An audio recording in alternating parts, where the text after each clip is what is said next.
Good morning, good afternoon, good evening everybody. Welcome back to my channel. This is my first video with my new name, Hir AUDACIOUS Cyster. I'll explain in the description box why I changed my name. So as you can tell from the title, I will be sharing my PCOS story, kind of basically from when I first started seeing symptoms to when I got diagnosed, to now as a grown woman, how PCOS is now part of my life. I started my menstrual cycle at 13. It was a little heavy to start off. I mean, you know, it's my first time ever experiencing anything like this. Really severe cramps. I had migraines really bad. I was always popping Motrin like candy for like the whole week that I was on my period.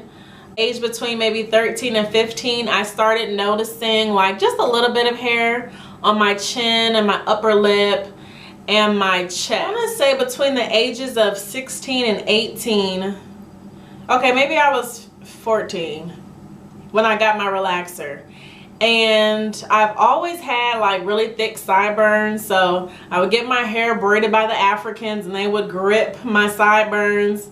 But then when I started getting relaxers, of course, you know, this part of my head is relaxed, but I still had really thick sideburns. So the stylist was like, you know, I'm gonna shave that up. And I'm like, you know, okay. She's like, you know, you just look better with it. You know, all your hair will be straight and I'm gonna get that. So, you know, I would let her shave it. And when it grew back, it would itch really bad. So maybe between 16 and 18, when I would go get relaxers, she would, you know, be giving me a relaxer. And she was like, you know, you want me to shave up under here? I'm like, no, not really. She's like, what is that? Oh, you got a lot of hair up under there. So I'm like, okay, you know, thank you for blasting me in front of all these other ladies. Like, I know, aren't you supposed to be on this head? Like, you know, not up under here. Like, I'm paying you to do the top of my head, not my face. So through these phases, I was eating sugar maybe 5 times a week. I mean, heavy sugar cravings. And my dad, you know, he's a vegan, so he would be like, you know, you need to stop eating all that sugar and you won't have, you know, you won't be tired or you won't be having all this facial hair, and you need to stop eating meat because all those hormones from the animals is coming out of your body and making you grow hair. So my dad, being a man, you know, the way he said it, it's just like, ugh. Okay, well geez, thanks Dad. You know, I'm trying to understand what is going on with my hair, so let me stop eating candy, let me stop eating meat, and let me take vitamins so I'm not as tired, because I'm a teenager, so I shouldn't be taking naps every single day like I'm running marathons and I'm just so exhausted. I don't care what is going on around me in the world. As soon as I get out of school, I'm going home and I'm taking a nap, then I'm gonna wake up and go to work. Like, I literally made time to take naps. My friends want to come over, I'll be like, I'll call you when my nap is over. Shayla, after church, we're going to go get something to eat. Can I go home and take a nap first? I mean, literally, I made appointments to take naps. I would be so moody, like real snappy, emotional, real rude and nasty. Like, you know, what is wrong with you? And I'd be like, nothing. Birth control in. And I'll actually put a clip and show how I literally had that birth control in for 3 months. And it made me like blow up compared to what I was used to. So I was used to being between because I'm 5'8". So I was used to being between the sizes of maybe 110 to 115. And in 3 months, I got up to like 135. I'm like, I'm not even, you know, a grown woman. Like, I was still under 21. So I'm like, dang, like, I don't want to gain all this weight this fast. And a lot of it was in my face too. Being a teenage girl with all this body hair, like body hair, not like, you know, little strands, full on chest hair, full on stomach hair that I could probably braid. And Mom took me to a doctor, and we were telling her, you know, about the facial hair, whatever. And she was like, you know, that could be something called PCOS, you know, maybe your hormones aren't, you know, balanced. Yeah, keep getting wax. Have you ever thought about electrolysis? You know, for African American women, I do hear that that works out for them. And birth control, that can regulate your hormones. So she told me that, I'm like, that PCOS word, went right over my head. Her talking about birth control and getting laser surgery. I'm like, laser surgery? So my mom and her talked, and she told my mom the prices, and we couldn't afford that. And then the insurance doesn't pay for that.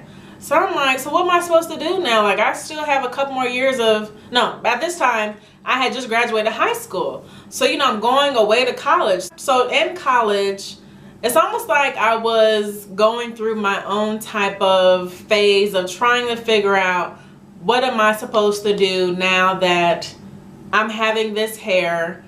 My menstrual cycles are my menstrual cycles are out of this world, painful. So I would wear different hairstyles. I mean, big hair, I loved it, to try to cover, you know, my sideburns up under my neck. I just pretty much try to disguise what was going on my face. I went to the doctor again because I'm like, okay, now that I'm technically on my own, I want to talk to somebody that maybe knows what they're talking about, as far as that word PCOS that this doctor told me a year ago. So I went to the doctor, and she was like, I'm gonna do an ultrasound on your ovaries. She's like, I do see your facial hair, and we're gonna do an ultrasound on your ovaries. And I was like, I'm not pregnant.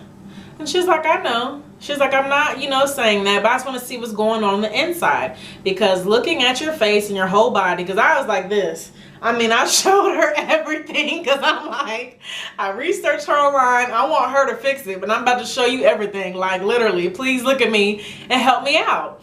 So she was like, there's something internally going on, so I want to examine you to see, you know, before I actually diagnose you. So I'm like, okay, you know, I feel a bit better. That does kind of make sense. I mean, you know, I'm now kind of starting my 20s. So I'm like, okay, that does kind of make sense. It could be something internally. So I laid on the bed. She did an ultrasound on my stomach, and she was showing me my ovaries. And she was like, do you see these, like, you know, hoops by your ovaries? And I'm like, okay. I mean, looking at stuff like that, even ultrasounds of babies, it's hard until you can actually see a face, and I'm like, what is that? So I'm like, okay, you know, I could kind of see it. She was like, these are cysts on your ovaries. She said, you have PCOS, which is polycystic ovarian syndrome. She said it's a hormonal imbalance. So basically, you have so many hormones going through your body. You have testosterone going on through, you have more testosterone than other women. She was like, so that's why the facial hair and the body hair is coming, you know, out of control. And she was like, if you get pregnant, you cannot carry your baby to term.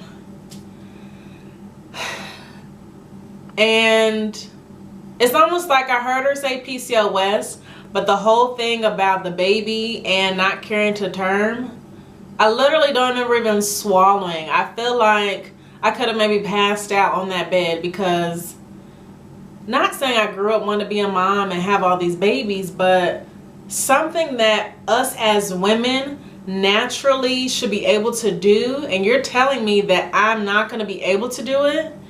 I couldn't even like digest that. Like, I broke. I broke down crying. I just could not believe she said that. So the guy I was dating back then, I called him. I'm screaming, crying, like, I can't have a baby after we get married. I mean, I just really can't in words almost put for a woman the things that you should naturally be able to do, something that I've been going through my whole life that nobody's been able to diagnose. Maybe somebody could have fixed this back in the day.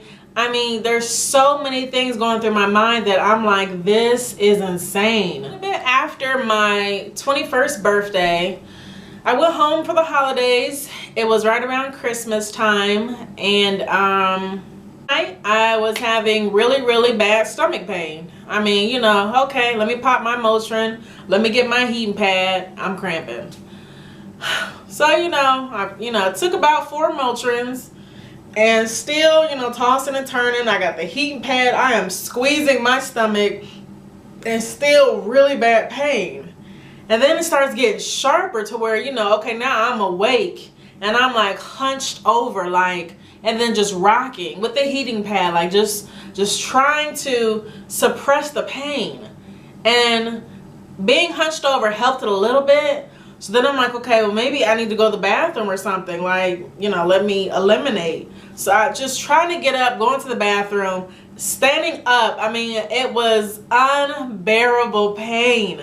So I made it to the restroom. I didn't do anything, and I just laid on the floor. I was at my parents' house. So I start screaming because I have no idea now what is going on. This is not a cramp. They rushed me up to the hospital. I'm screaming. And then I have my eyes shut the whole time because I'm like, the light is giving me a migraine.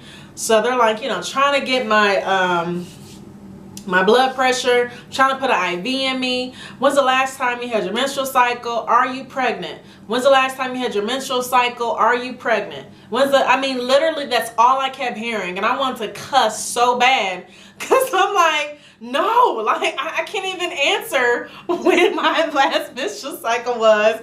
I'm not having sex. There's no way I could be pregnant. Why are they badgering me? Like, this is literally insane. So I was in the hospital. They put me on the strongest medicine in the hospital. I laid in the hospital for 5 days. 5 days, I mean, in pain, but highly medicated, not knowing what's wrong with me. I mean, they did so many exams, so much blood work, could not figure out what was wrong with me. And it was almost like on day 7, when God rested, I mean, they finally found out what was wrong with me.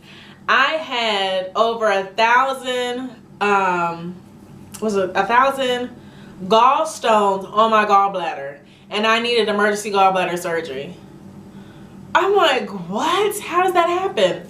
So after I had the surgery, I went back, you know, after a week for my weekly update, and the doctor was like, every month when you had your menstrual cycle, were you in a lot of pain? I'm like, duh, yeah. I mean, I literally, if you heard my purse rattling, that was Motrin. I had so many bottles of Motrin in my purse, like Tic Tacs, because the pain would be so severe. So he was like, all those years of you suppressing that pain with that Motrin, I mean, built into these stones on your gallbladder. Wow. Oh my gosh. So I was not being a drama queen. Shayla, you just need to, you know, be stronger than that. It's just cramps. Finally, you're the second person that has showed and told me what I'm going through is not, it wasn't normal. Like, I was actually going through something. And I kind of thought maybe, you know, taking my gallbladder out, it would stop my facial hair, but it didn't.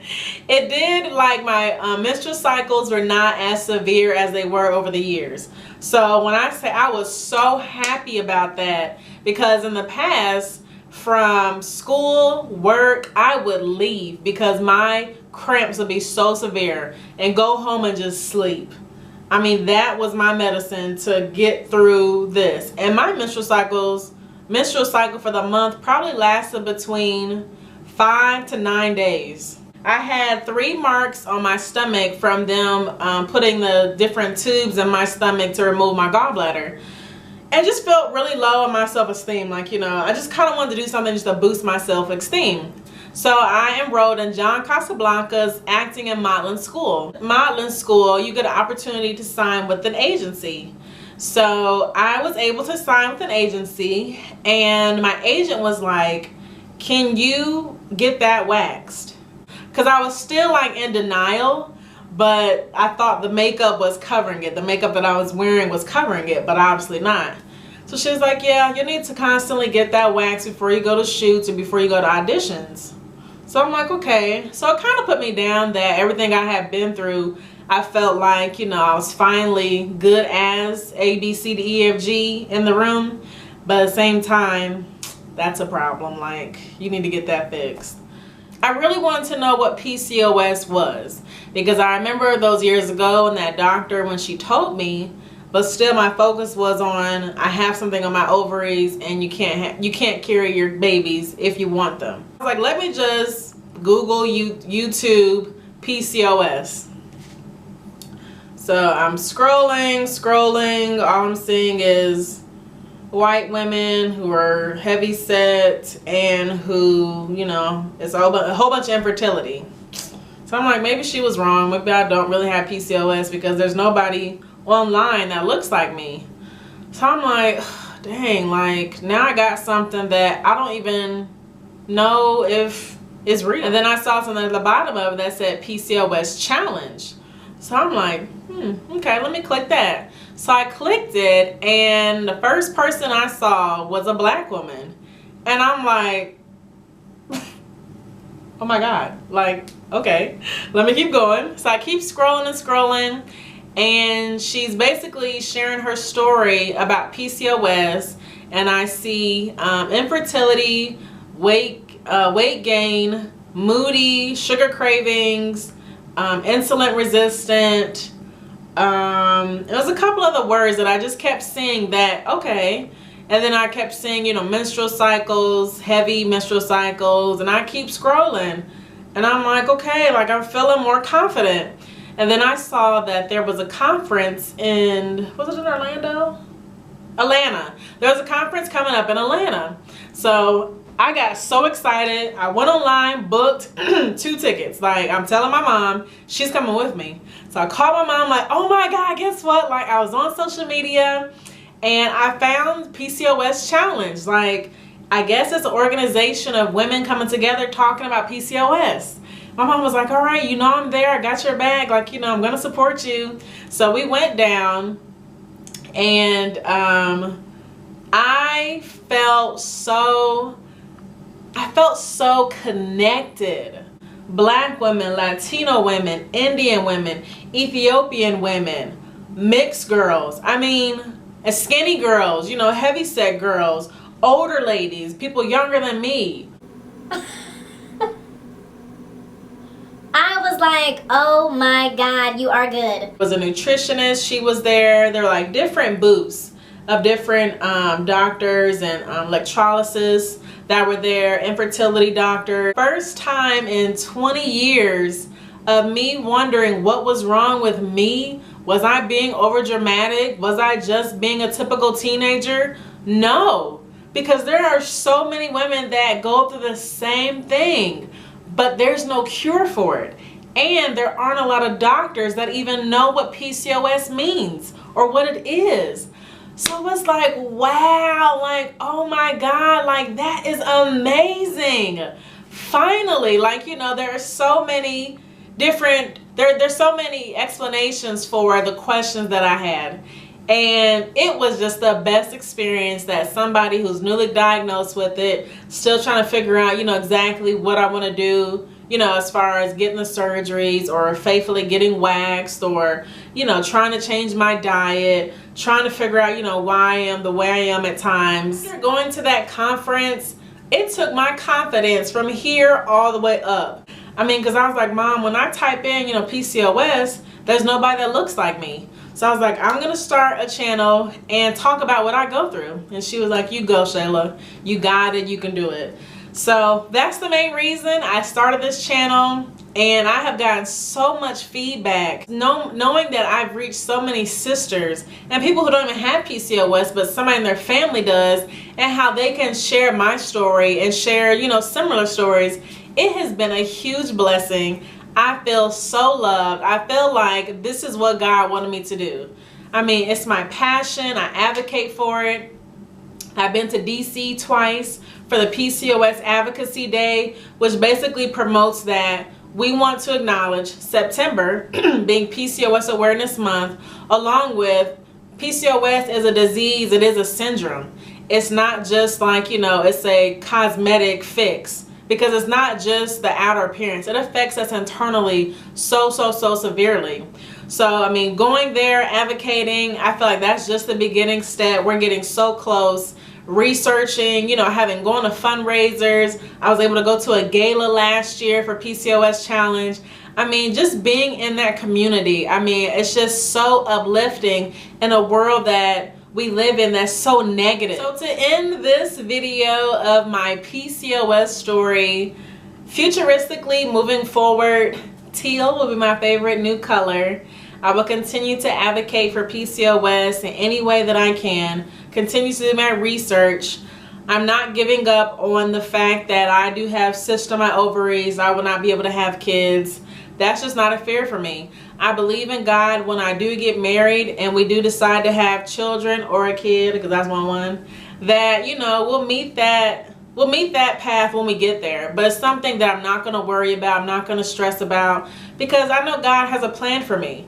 So no matter what I feel like my route or my direction should be that I'm going to go in, if I don't follow it with God, then I just shouldn't even be doing what I'm doing. Thank you so much for watching this video, keeping me encouraged, keeping me inspired to do what I love to do, and that's reach out to you guys and keep you encouraged. So I cannot wait to see you guys in another video. Please like, comment, and subscribe to my channel. I will see you really soon.